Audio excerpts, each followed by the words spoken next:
Squirm Squad, deploy for part 2 of Gears of War Ultimate Edition. I'm Engage! so ready for But I don't have a gun. Well, get one, soldier. But there aren't any left. You guys took them all. Then start punching people in the face. Yeah, get a chain. Die. Get a chainsaw. Get some I dignity. love you to save the president. Oh yeah. Gun versus chainsaw. I wonder who's gonna win that battle.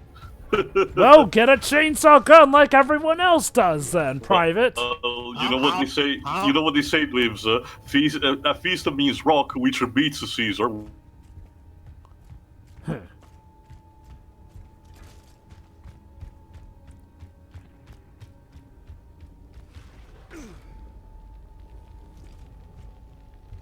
Yes, Pedro? Yeah. You unlock a page of a Gears comic book that tells a little backstory about the Marcus's father. I kind of wish this story was in the game, but whatever. But Tio, do you know what else? Do you know what else they say? Fish in a barrel. Yeah. Nothing, because they're dead. It could be Alpha. That was a story, Lives. They decided to be that guy who brought tags, it. oh my God. Oh yeah, that reminds me. Yeah, the Resonator. Now This is gonna be important. Let's get that resonator. Basically, we need a Resonator, which is a device that can help us defeat the locust. Also, check that the bald guy is apparently voiced by Robin at King Dolls. You know, is it just me or does that bald guy look like he was modeled after Dwayne Johnson? Our next target He's is got House the of big Sovereigns. muscles. Straight ahead. Basically, that bald guy is right now the leader of the little squad. Oh, for a second, I thought the aliens threw a grenade. Okay, so basically, like you just said, the cog tags are gone. The cog tags are what all of these squads have. It's their trademark accessories, I guess. Basically, every time you pick up a cog tag, and there's like 30 of them if I remember correctly, you unlock a page of the comic book that you can read in the extras menu. But don't worry, this doesn't spoil anything because it doesn't boil down to anything. But later on, we're going to visit Marcus's household. Where he grew up, where basically his father developed a device that can help them defeat the locust. The story of how that happened, how his father did all that shit, is never really explained in this game, and you have to read the and was apparently explained on that comic. And to their credit, they included this comic in the game. However, you still have to collect all the collectibles in order to unlock all the pages. Personally, I wish the comic. Okay, if you have to include the comic and not include new cutscenes in the game, fine, but at the very least have all the comic already available. I don't think we should go. I don't think unlocking all of the lore behind the story of the game should be locked behind collectibles. To be honest, not important stuff like this. I mean, it was just extra detail, but an entire backstory that is relevant to our main character. No, sorry, they should have included the comic in its entirety from the get. Are you sure it's the whole backstory and not just about how his father made the device? Well, for the first game, Joe, I mean, what happened behind the scenes related to the story of this first game, not the sequel.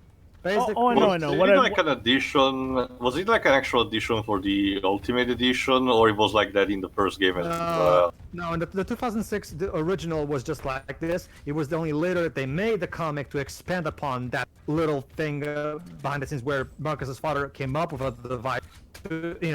And then they made a comic to expand, and this also the comic. Ah, okay. Like I said, it's cool that they did that, but I kind of wish I wouldn't have to individually unlock every single page with collectibles to be.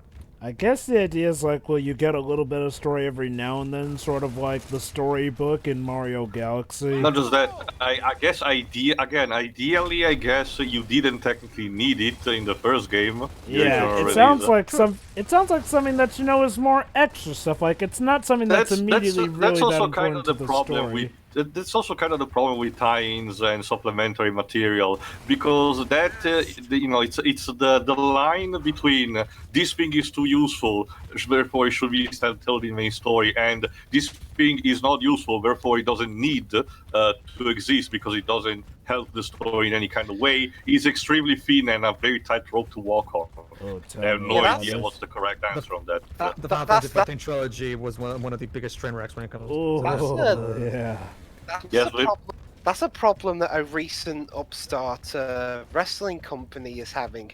It's trying to appeal to a broad audience, yet it has all the character explanation for the wrestlers. It has all the character explanation stuff on the internet, assuming that everyone's going to know who everyone is on the show, even though that's not. Dreams, that's I not the know case. practically almost nothing about wrestling, but isn't like one of the trademark of a wrestler the fact that when they show up the first time, they kind of tell their own backstory? That's the problem. Half the time, this particular company, AEW, doesn't. Literally a couple of weeks ago,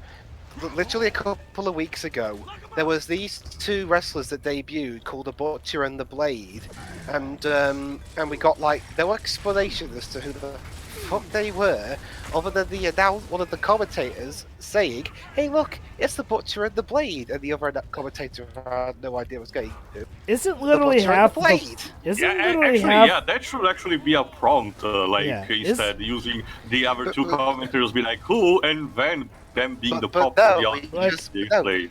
But no, he just says the Butcher and the Blade as if we're supposed to know who the hell they are. Forgive me if I sound naive to the machinations of wrestling, but isn't like half the fun of wrestling the backstories that are uttered during the match? I mean, just look at the Ultimate Warrior for crying out loud. Yeah. Sometimes it only takes like one sentence, but no, that's the problem. They think they think the fans should automatically know who they are. To this day, but not everyone's internet. Was diverging. Wrestling fan. Go on, Pedro. To bring this back though to Gears though, it's well, okay. Here's the thing. My issue is that the plot of this game is not exactly meaty, like I've already explained. So I kind of wish that comic would have been like immediately accessible to give a bit more story meat to the game, to this particular Ultimate Edition. I would argue. Like I just think it would have been nice for them. Actually, like how Shattered Crystal. Shattered Crystal had a comic explaining how explaining some backstory stuff, and it was immediately available from the beginning. So I kind of wish this can kind of did a similar thing. Like Actually, well, maybe it's because of the voice acting was kept the same. But you did tell me that they had to redo the cutscenes of this game with using mocap and all. Yes. Why couldn't you just make a couple of other ones telling the story of the comic? Oh, I can answer you that question, Tio. That's because voice actors cost money, and companies don't like to cost money on the new line. I suppose. Well, that's should be your cue to make things quote-unquote artistic and make it so that you can tell a story without a character saying a single line. I guess part of the thing is like, well, there's probably a lot of dialogue involving the backstory that Pedro's talking about in the pages of the comic book.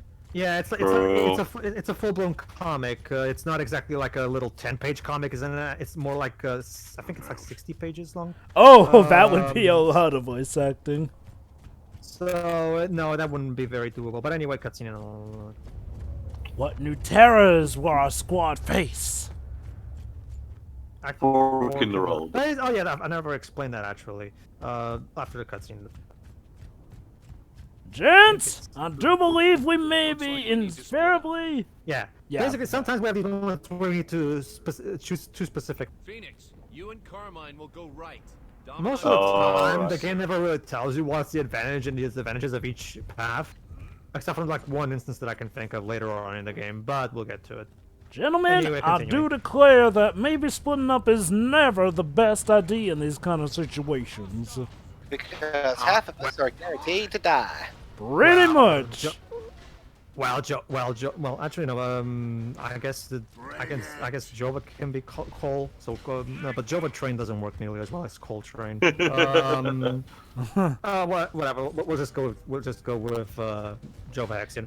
But Jova Axion, we need to cover as much ground as we can, and the only way we can do is to split it up. True, yeah, but maybe we should, I don't know, this is the future. Shouldn't we have like some nice binoculars to maybe scout ahead at a safe distance? Don't worry, guys. I've come up with dude bro nicknames for all of us. Go ahead. Oh no. Pedro could be Pedrone. Ha. Oh, nice. Tio could be Tio Scarven. Tio Scarven. Jova could be Yova. Oh god. We're in the future. Fuck Jane. And I can be Dwibs, because I'm really uncreative. Also, like Craig in South Park Fracture Battle. Oh, You no, can no, be no, no, no, Dwayne. no, no, no, no. Your new name is Harley, like the motorcycle. Joe, that's Joe. Oh, Joe, piano. I think that really is the time. You need something more original. Also, Yeah, sorry, go on.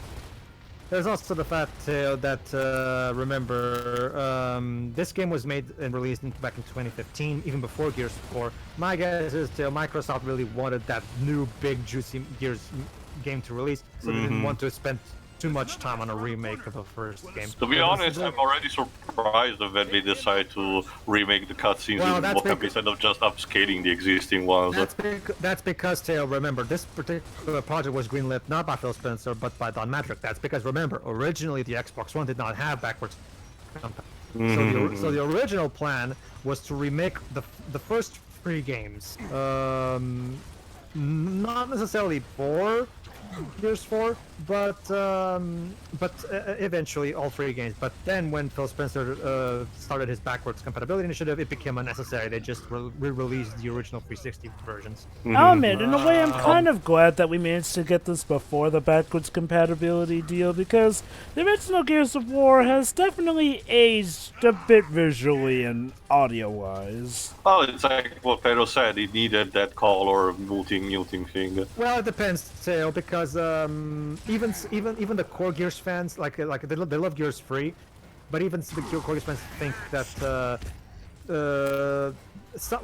it varies, Tail. Some are fine with it, but some other Gears fans are not too keen on trying to because they liked the dry colorless aesthetic because it added to the atmosphere, it added to the deadly atmosphere of the original games, according to them. It's one of those I few understand. times where less color actually is a good thing. I know, that sounds pretty weird considering one of the biggest critiques of third-person shooters is how they all look the same bout of muddy brown and gray.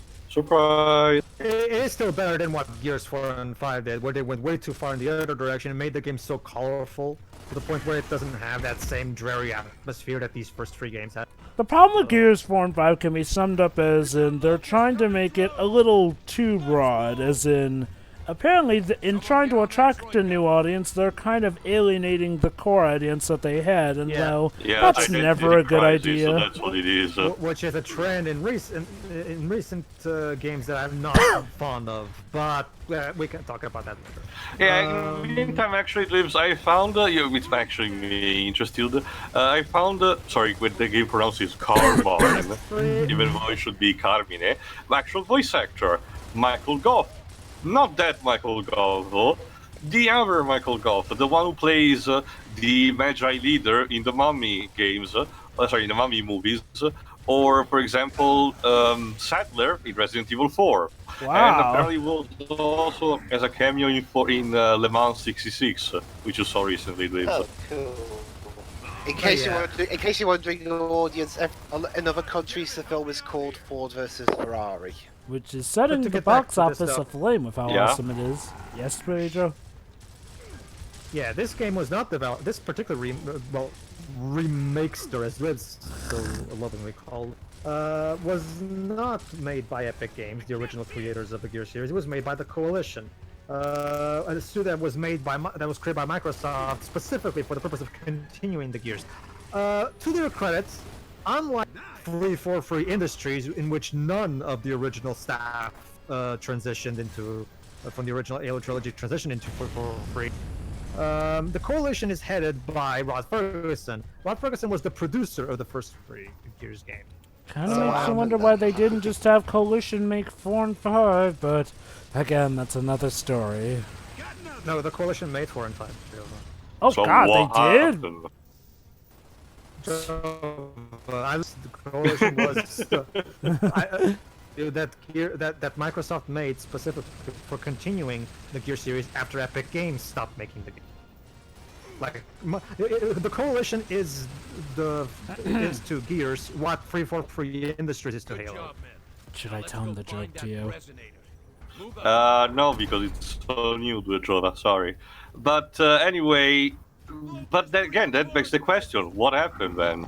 I don't know, too. Like, honestly, some people have theories on Microsoft trying to force feed the studio into the Gears into, because remember, Phil Spencer is all about appealing to very family friendly Because this is audiences. really what You I mean if- think what an underage kid should play. And Let's by just say, appe- Teo, Gears 5, it was basically, Teo, even though Gears 5 cost $60 at release, they Fortnite the shit out of it by filling with microtransactions. Hey, you know- Oh no, that in itself is another problem. What I mean is to alter its content and its attitude towards that's what appealing I'm to a saying. younger demographic, even though, Again, that's. My guess is, Teo, again, because remember, trying to appeal to the Overwatch Fortnite audience by making it more colorful, less dreary and shit, even though that defeats the whole purpose of your Not just that, Microsoft. You're already making another AP with that specific mentality, my bleeding edge. So why do you tone down Gears for that? Because, Teo, we've got to have money. It's Yes, funny. you can have it by being intelligent. It's funny that in trying to get more money, they ended up getting less, especially when with Gears of War 5, they tried to Yes, Charlie's yes. Angel it. For those who don't know, Gears 5 sold horribly. It's the worst selling game in the franchise. Basically, folks, you may have noticed I used the term Charlie's Angels Oh. it. Well, that's essentially where they tried to make Gears of War 5 applicable to women as well, in one of the worst We'll ways get to possible. We'll get to it. Just well, to finish. well, first off, my guess is while it was good intentions, it was. It's like Ghostbusters 2016. Yeah, you can say good intentions all you want, but the execution is... It also has to do, Teo, that, yes, Rod Ferguson was the producer of the original trilogy, but the ones who actually made the games, the directors, the writers, the designers, they never transitioned. So for all we know, most likely at this point, it's probably easy to conclude that the original trilogy was great in spite of Rod Ferguson, not so much because of him. I'm not saying that Rod Ferguson is the sole. Rod Ferguson didn't bring any good to the original trilogy, but it's starting to become to realize that Rod was only one of many cogs in the original machine. So without all the other cogs, it's no longer the same machine. Guess they Yeah, didn't no, have a yeah, well-oiled machine. Probably should have gotten new gears for that. To continue what I was saying, yeah, the Coalition went on to make Gears of War 4 and Gears 5. Yes, they dropped the of war part, I guess, because war is too... It doesn't appeal to kids. Or it's more marketable with an hashtag, I guess. See, here's the thing, though.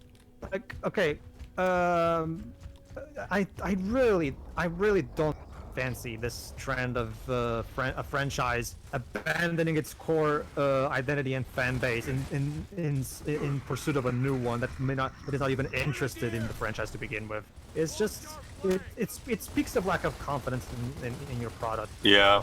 Mm-hmm. Like for example, as you guys know, I hate compile. Does that mean I appreciate Super Neptunian RPG being more westernized and with less Weibo stuff that will appeal more to me? Actually, no. Believe it or not, that actually makes me disrespect the game more. If the game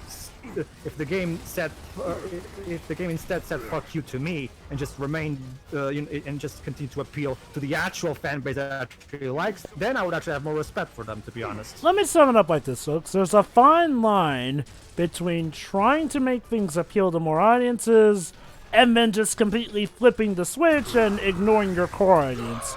I think... Jesus. Oh, snap. It's like one of those things where like it's like if a crazy woman is incredibly in love with you and she completely changes and does some really crazy thing to try to get you to love her, and then you're like, dude, what the heck are you doing? Don't you have any self-respect? That's the basic reaction I have to Super Neptunian RPG. Don't you have any self-respect, Idea Factory? Go ahead. Like, I think what games should strive to be is more so inclusive rather than just this or that. And even though it shouldn't be forced inclusivity, I think one of the best examples of how a franchise has, changed, I wouldn't even say changed, but adapted to spread to more of a wider audience is Expendables 2. The first Expendables is a great movie, but one that definitely had room for improvement. So what does Expendables 2 do? It gives a better focus on story, and does have female inclusion. But note, it doesn't sacrifice the tone that we come to Expendables 4, that being the dude bro stuff. Like, it really says something that more women came to see Rambo Last Blood than there were women that came to see the latest Charlie's Angels movie, which was a movie that, I quote, the director said was specifically made for women. Huh. Probably because women are probably getting a bit tired of being pandered. Oh yeah. You know the channel Midnight That Sets? is- They actually did a that is- video on that. We are also to the video game, Jova. The sentiment of trying to be in the outside from what Pedro said, is looking like very desperate in trying to appease a certain demographic and changing things so drastically, There's also the interesting side of the fact that yes, people of that demographic may actually agree with you, but that doesn't say they're gonna consume your product. So for all Tell your me intents and about it. purposes, you're only scoring to a fictional poll and nothing more. I hope you are proud of yourself, I guess. Yeah. Yeah, I do. There are plenty. There are plenty of examples. It's different. Like the best example of the opposite thing is what I can think of is God of War 4. Because what I love about the way God of War 4 reinvents the series, it does it more for an artistic reason rather than anything. Because to avoid spoilers, everybody who haven't played God of War 3, by the time God of War 3 ends, let's just say it was. The story demanded change. The ending of that game demanded change for the next one, let's just say. You couldn't really do the same thing after 3 because it would destroy what the ending was trying to accomplish. Play it and you'll see what I mean. I guess another So, good God of War example. 4 Oh, sorry. God of War 4's changes made sense in the context of the story at large.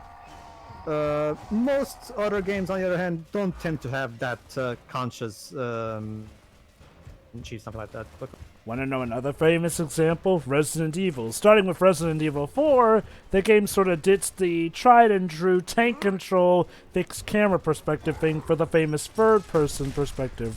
Resident Evil 4 was also a game that popularized third-person shooters here and there. That was a change that actually got a lot of people interested because, well, tank controls be tank controls. But yes, it still also maintained a lot of what we loved about Resident Evil. And it eventually led to Resident Evil 6, but yeah. Honestly, again, for development cycle, for extremely troubled development cycle, makes the final product look like a miracle for all intents and purposes. Oh yeah, let's not forget how several variants of Resident Evil 4 went on to be completely different Capcom titles like The Devil May Cry or Dead Rising Onimusha. and What Onimusha. Yeah, what about Resident Evil 7, Jova? Oh, that was great. Well, that's actually another argument with the fact that once again the franchise reinvented itself, but Yeah. for the better. Yeah, now it's a first-person horror game. Well, at least for that, we have no idea if Capcom wants to stick to the idea or do something else entirely. If there's one thing everyone agrees, though, it's that they need to change that. Especially considering with the remake of Resident Evil 2, they went back to the Resi 4 formula, so. And they're probably I don't know. sticking with that for the Resident Evil 3 remake as well. And honestly, I always thought Resident Evil is, well, okay, maybe not always at its best with the third person. Yeah, actually, no, yeah. I've always thought that Resident Evil is at its best with the third person one in the remake era. Seeing as how they don't need fixed camera angles anymore, but now they have other ways to scare the piss out of players. That said, though, there's one thing everyone agrees is that Resident Evil 7 model of Chris Redfield needs to go. Like, seriously. Yes, Yeah, it needs to go. Like, let's just throw it in the trash. Carmine, what are you doing? Don't. And yes, I actually know this one. This was gonna start a trend. Every single Gears of War game is gonna have a character from the Carmine family. Its fate is either gonna manage to live or be the sacrificial victim, the first guy to die. It makes sense. Sometimes developers choose what to do, other times they actually ask the fan poll. So the results are varied. It makes sense. It's the faceless Gears of War model equivalent character that we don't get to always, connect with as much. So, of course, cannon fodder. That said, it can be used to interesting equivalent abilities. of Kenny dying. Yeah. Yeah. Oh my god, they killed Faceless Model Guy! You bastard! Yuck, yuck, yuck, yuck, yuck. Bastards. Yeah, Oh, yeah. you have to say it. You have to say it all broody, like you. Yeah, true. My god. They Oh, yeah, killed I don't our think I talked Faceless about the Model structure of the Carmine. story. Yeah. The sto- Actually, the- I forgot if they a question, Pedro. I forgot if they specified in the title screen. Sorry, not the title screen, but the first couple of writing. What specific city are we? They never really. Generic American We're city. in. Are we Okay. even sure we're in America? Because I'm getting a lot of France vibes from this place. No, it is. I can tell that Gears of War 2 makes it very clear that.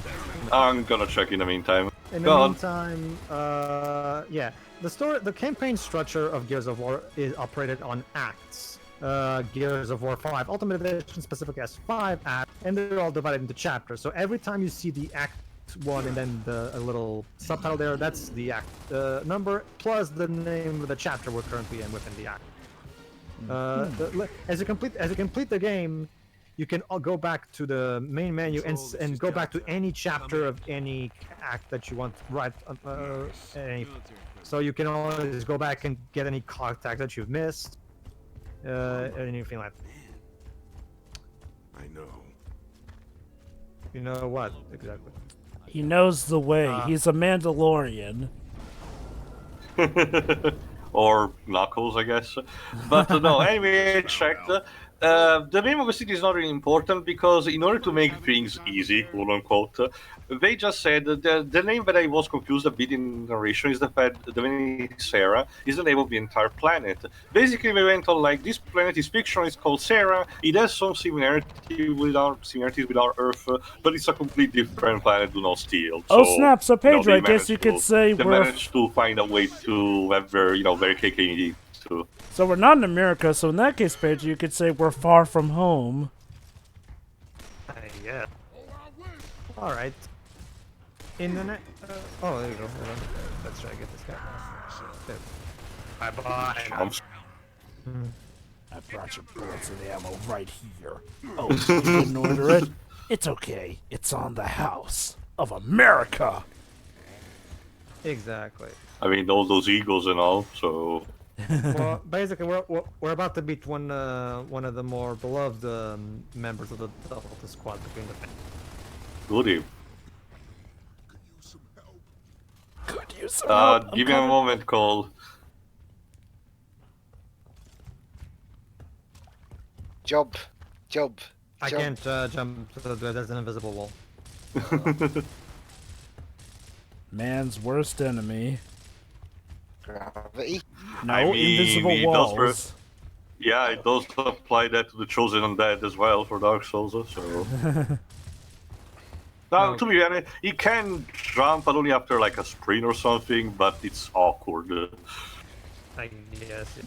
Try to see if I can find where the next locust is. Yeah, one particular issue that I do have with the color scheme of this game is how sometimes in the heat of the moment it can be hard to tell the locusts from my partners apart because the colors are not differentiated enough. Yeah, I can see that. All right, and here's Cole. Yeah, that was beautiful, baby. And of course, he has a very stereotypical voice. Private Augustus Cole, Alpha Squad, sir. I feel like I've heard that voice somewhere before. I'm checking. Where's the rest of your squad? This city tight. Lester Spiged. We're Delta Spiged, Squad. I guess. Retrieve the sonic device. And to get you guys. Sonic device. Yeah. Oh, yeah, we've been waiting. Does he go fast? Oh, okay, he's been waiting for the chopper.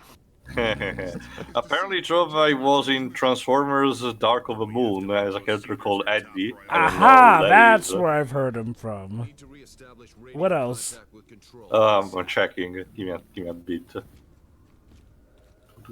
I actually like the spender here. Listen here. Go on. Number 83. Damn. The one and only. This guy, he played for the Cougars. Defensive lineman. Nice football stats. We saw you play. That's right. Everybody wants to see the train, baby. Oh yeah. Marcus, remember? Division playoffs, 40-yard line. I remember you owe me $20. See after the war. Yeah, folks, that's definitely a thing I love about Gears of War. That, that's another thing a lot of third-person shooters learned, is having good banter between you, the AI, or fellow co-op partners. Yeah, the dude bro jokes. Yeah. Anyway, the only other major role that I can imagine Jova is in a TV series called My Wife and Kids, but his resume is pretty extensive anyway. Yes, Pedro? Shame if they wouldn't to happen to it now, wouldn't there? Also, Taylor, you still want to tell me that these characters are not Americans? Just they even talk about American football and everything. It's just that I'm afraid, Pedro, we're not in Kansas anymore. Maybe it's like in those very unoriginal science fiction stories where they say that it is not America, but instead it's another state that has developed it's identical to America, but it's instead based on that state, like say I don't know Spain. Anyway. See you everybody for the next part. See ya. Yeah. Sure.